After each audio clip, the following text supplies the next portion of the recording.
Inflation is often described as a mistake, a failure of discipline, a consequence of poor leadership.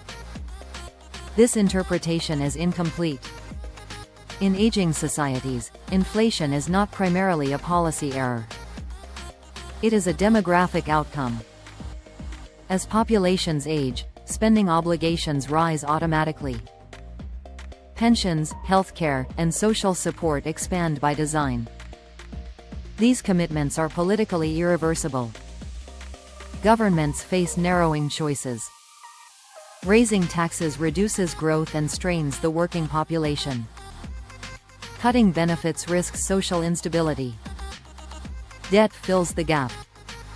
Over time, the accumulated debt demands accommodation. Central banks respond by easing financial conditions.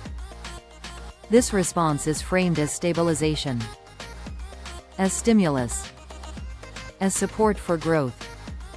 But the long-term effect is inflation.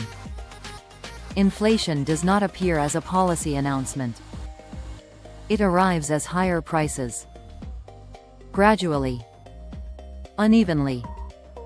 Nominal indicators improve. GDP rises. Debt ratios stabilize. Yet real purchasing power declines. This is not an accident. It is how aging societies reconcile promises with reality.